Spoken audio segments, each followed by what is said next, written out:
So, hi guys. So, for today's video guys, no, maadto day kog bukid karon. So, naapa ko day karon sa Kalasangan kay napa ko gipaabot guys. Kay gusto man daw niya nga paaboton ako siya bago musabay dumi dito og bukid. So, karon guys, kay ako pa man siya gipaabot tapos mingaw man kayo. Kay ako ra isa diri mag-video lang sa ta. So, mao na siya guys. Ang area sa kon medyo hadlok siya kay Kalasangan kani siya nga dapit. So, magmotor unta mi karon guys, pero ang pangutana lang kanang grabe jud ka unsay tawag ani kusog sa ulan, grabe ang bagyo guys, tapos perting kalapuka pod di jud ka pwede makadala og motor.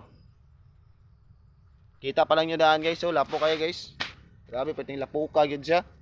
So mo to bakay backlight sa hapon guys. So sa tinud lang guys, paghapon maadto jud ko og bukid, dito jud ko totally magpundo sa bukid ila mama guys.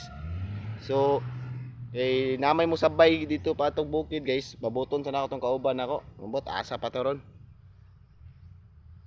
Medyo boring jud kayo ko guys, basta ako lang isa. So kay ako naman isa karon, syempre mag-video sa ta. So kumusta naman kayo diyan guys? And sa panahon sa ano karon guys no, medyo hina na kaya ako mga kwan, pero tuloy pa din natin to guys no. Shout out pala sa inyong lahat. Shout out. Shout out man. Yan, so medyo layo pa man. Dugay pa man to. Hapon na pa gyud kita paabot diri. Pagkapaita na lang gyud. Pagkapaita guys.